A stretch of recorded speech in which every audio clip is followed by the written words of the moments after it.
Ration दुकानदारांच्या commission वाढीसाठी राष्ट्रीय जिल्हाध्यक्षांसह सोलापूर जिल्ह्यातल्या काही महत्त्वपूर्ण मंत्र्यांनी आणि अध्यक्षांनी पालकमंत्र्यांना साकडं घातलंय। All Maharashtra fair price shopkeepers federation Pune व स्वस्त भाव धान्य दुकानदार व केरोसिन परवानाधारक महासंघ पुणे यांच्या संयुक्तपणे महाराष्ट्रातील 52,000 रास्त भाव धान्य दुकानदार हे शासनाने दिलेल्या वेळोवेळी आदेशाचे पालन करते, धान्य तसेच आनंदाचा शिधा वाटप असे शासनाचे अनेक लोकाभिमुख उपक्रम सर्व कामे वेळेवर करत असते।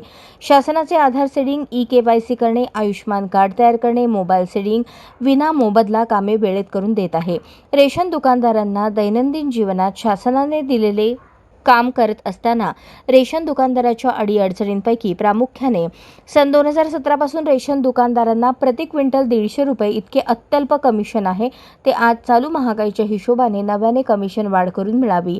सोलापूर जिल्हा ग्रामीण भाग व पुणे शहर आणि जिल्ह्यामध्ये वाहतूक ठेकेदारांमार्फत वेळेत धान्य मिळत नाही।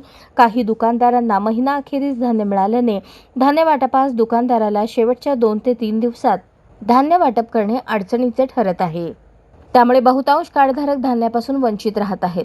ज्या जिल्ह्यात आणि तालुक्यामध्ये उशिरा धान्य मिळत आहे त्या ठिकाणी दुकानदारांना धान्य वाटपास मुदतवाढ देण्यात यावी। यापूर्वीही रेशन दुकानदारांच्या दोन्ही संघटनेच्या वतीने बरेच निवेदन शासन प्रशासन दरबारी मांडण्यात आले आहेत। वेळोवेळी आंदोलनही पुकारले आहेत। अनेक वेळा शासनाकडून कमिशन वाढीबाबत आश्वासन दिले गेले होते। सोलापूर पालकमंत्री यांनी महाराष्ट्र राज्य फेडरेशन व महासंघाच्या संयुक्त बैठकीत देवेंद्र फडणवीस मुख्यमंत्री महाराष्ट्र राज्य यांच्याशी बैठक घडवून दुकानदारांविषयी सकारात्मक भूमिका मांडून कमिशन वाढ होण्याबाबत प्रयत्न करावे असे निवेदनात म्हटले आहे।